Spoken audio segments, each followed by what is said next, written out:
O programa Linha de Frente apresenta Direito e Defesa do Consumidor, com o professor Armando Rovai. É o nosso queridinho do consumidor. Mas antes, Thomas, eu preciso falar porque ele adora. Ele fica olhando. O mundo ouve a capital. Professor Armando Rovai, tudo bom? Boa tudo tarde. Bem? Como vai, Ana Paula? Tudo bem? Tudo ótimo. O professor tá bem? Eu tô ótimo, graças a Deus. Queridinho do consumidor. Pegou, hein? Pegou. Né, Thomas? Uhum. Pegou. Professor Armando Rovai, vamos falar de direitos do consumidor quando o assunto é serviço público. O Fábio adora esse assunto. Adoro falar de serviço público, porque é um serviço caro e que muitas vezes não é bem prestado, Ana Paula. É verdade. E desde 2018 está em vigor o CDU, o Código de Defesa do Usuário do Serviço Público, que estabelece as normas básicas para a prestação de serviços realizada por órgãos públicos e empresas de serviços básicos, como fornecimento de água e de energia elétrica. Professor Armando Rovai, quais são os serviços públicos onde o CDU pode ser aplicado? Na realidade, Ana Paula, todo serviço prestado ao usuário do serviço público, que é o cidadão, pode ter aplicação do CDU. Na realidade, também, a gente tem que analisar que nós, enquanto cidadãos, somos muito mal servidos pelo tratamento disponibilizado pelo poder público. Então a gente tem que se valer dos meios jurídicos competentes para alcançarmos maior grau de cidadania. Tudo diz respeito a uma palavra mágica: cidadania e respeito. Certo. É fundamental que a gente tenha uma visão focada no privilégio do cidadão, no atendimento do cidadão, no cuidado com o cidadão. O CDU, na realidade, ele vem trazer uma melhor forma de trabalharmos com isso, fazendo com que o cidadão se aproxime do serviço público de qualidade. Quer perguntar alguma coisa, Thomas? E o transporte, professor? O transporte público?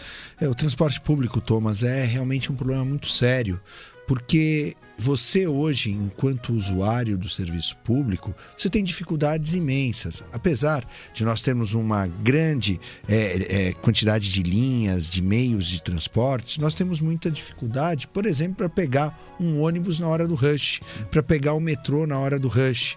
É quase que desumano a quantidade de pessoas para dividir o mesmo espaço físico.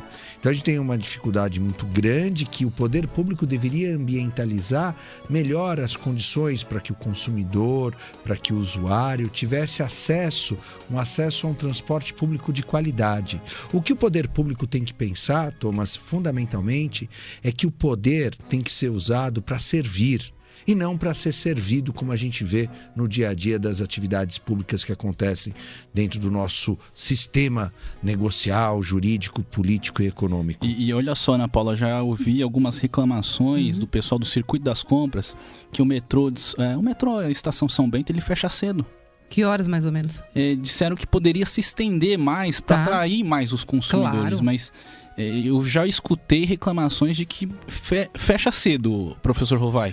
E não só fecha cedo, como também não tem a devida segurança para as pessoas que caminham pelas ruas, que precisam chegar até aos determinados pontos de comércio. Enfim, deveria ter uma atenção maior do poder público para que essas pessoas tivessem todo o amparo. Afinal de contas, são negócios, são atividades para o bem do coletivo.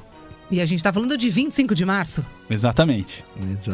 Professor Rovai, é verdade que se eu tiver uma dívida de IPTU no meu imóvel, eu posso perder minha casa? Sim, pode perder, Ana Paula. É uma das consequências. O IPTU é um imposto municipal que tem entre as suas atribuições, entre as suas características, um imposto que não é carimbado, ou seja, a prefeitura, a partir do momento que esse imposto é pago, ela pode utilizar com o destino que bem entender. Só que a ausência de pagamento desse imposto pode acarretar a penhora do imóvel, mesmo que seja um único imóvel. Uma das exceções que tecnicamente no direito a gente chama exceções ao bem de família. O que é isso? Na realidade, o bem de família é aquele bem que não pode ser penhorado, mas tem ressalvas. Uma das hipóteses dessas ressalvas é justamente a falta de pagamento de IPTU. Entendi. Na minha conta de luz, tá sendo cobrado lá taxa de iluminação pública, mas nunca teve luz nas ruas do meu bairro. É legal essa cobrança? Pois é, a gente se depara com uma situação inusitada, né? Se não tem a luz disponibilizada para a população, como é que as concessionárias acabam por cobrar esse valor? É algo que é indevido, mas, enfim, está dentro do pacote das atribuições que as concessionárias podem cobrar. Você, numa situação como essa, tem que se socorrer dos meios legais competentes. Por exemplo, denunciando o Ministério Público, levando a entidades como o PROCON, de modo que force o poder público a acionar que essas concessionárias também providenciem a luz para a devida população. Que é um absurdo, né, Thomas? É um absurdo, grande absurdo. É um absurdo. Você paga e não tem luz? Um absurdo isso. De novo, o poder é feito para servir, não para ser servido. O usuário do serviço público em geral, o cidadão, tem que ter consciência e pleitear os seus direitos. Tá vendo? Você que está em casa ouvindo a gente, tem que prestar muita atenção no que o professor Rovai fala, porque às vezes a gente não sabe, né, Thomas? Exato. E tem que participar, né? Eu acho que o cidadão tem que participar, tem que reclamar, tem que mostrar. Hoje a gente tem o celular, até ajuda muito quando você tira uma foto, manda para um órgão. Isso tudo faz parte aí da cidadania. Claro. Os meios de comunicação perante o poder público precisam ser cada vez mais escancarados. Você precisa ter um acesso transparente e que não haja limites para que o cidadão possa expor as suas dificuldades. Só dessa maneira que a gente vai conseguir um bem-estar coletivo e mais harmônico para todas as pessoas. Exato.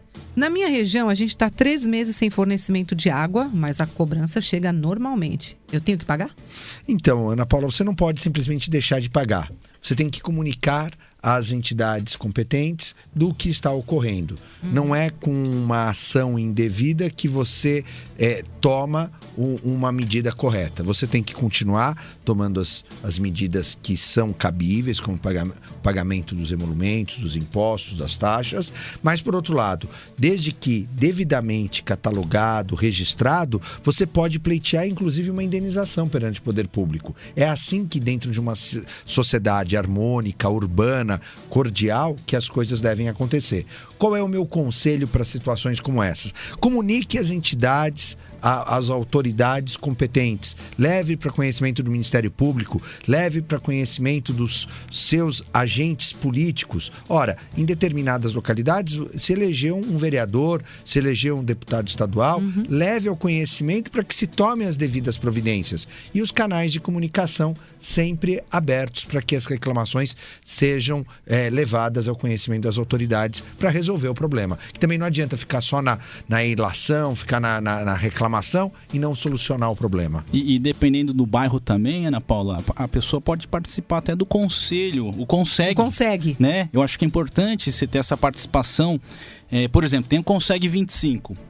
Hoje eu estou como consultor do Conseg 25 e a gente tem algumas pautas interessantes dentro do Conseg, na qual a gente está com autoridades constituídas. Quem é o presidente do Conseg 25? O Dr. Mário Marcovitch, ele quer vir aqui também no programa para contar aí a questão da segurança, da limpeza, da zeladoria de São Paulo. E tem também lá as autoridades, tem o comandante da PM, tem o pessoal da CET. Então isso tudo faz parte aí de um progresso, né? Onde tem um problema, seja no trânsito, seja na questão do lixo. O lixo hoje, naquela região, é um problema. É um caos. E onde vai deslocar esse lixo? Para que lugar vai ser colocado esse lixo? São todas as questões do dia a dia, hoje, do circuito das compras. E você é conselheiro desse Conseg? Eu sou consultor.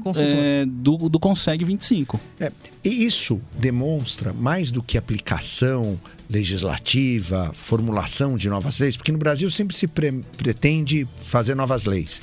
Isso que o Dr. Thomas está colocando é fundamental, porque é um canal de comunicação entre os cidadãos, o usuário do serviço público, as pessoas que precisam que o poder público tenha atenção e, efetivamente, o poder público é a entidade, a autoridade que pode resolver a questão. Quer dizer, o elemento fundamental é ter canais de comunicação próprios. Essa sua função, Thomas, é fundamental para ser a interlocução, para ser a interface possível para tentar uma melhoria. O governo do estado de São Paulo tentou, nos anos de 1994, 95, criar algo nesse sistema com as ouvidorias, que infelizmente caíram em desuso. Mas a origem das ouvidorias tem um histórico fantástico, Ana Paula, que vem dos ombudsmans. Os ombudsmans. Nossa, que eram, desenterrou os ombudsmans. Você desenterrou. Mas é fantástica a história. Eram pessoas que viviam em localidades, em várias cidades na Suécia, onde a população levava as reclamações para que pudessem ser ouvidas, e esse seria o interlocutor perante as autoridades públicas. A ouvidoria, que nas entidades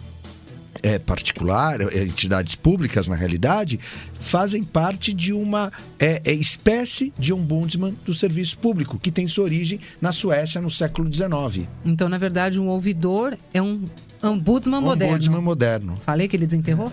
Viu? Professor Rovai, para a gente encerrar aqui, eu posso ter o fornecimento de água ou energia suspensos por atraso no pagamento das contas? Pois é, pode. Existem apenas algumas regras que devem ser tomadas em consequência disso.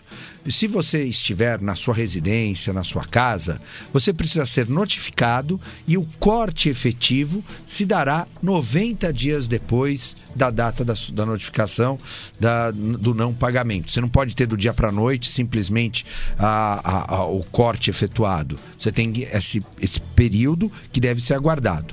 Já os estabelecimentos comerciais, você tem um prazo diferente, que são 30 dias. E tem uma razão de ser. A atividade comercial ganha dinheiro fazendo a atividade naquele determinado estabelecimento, naquele determinado ponto.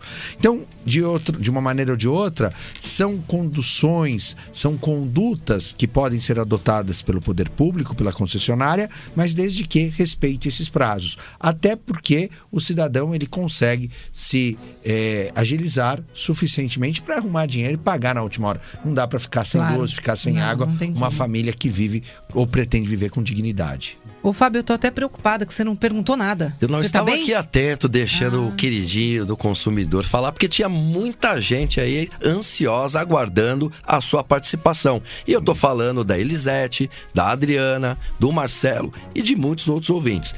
Agora, professor Rovai, eu fico pensando, né? Às vezes o poder público ele é meio arbitrário com essa questão. E aí vai lá, corta a água e dentro dessa casa tem uma pessoa com deficiência, que não pode ficar sem água, que não pode ficar sem eletricidade. Nem sempre esse prazo é cumprido, né?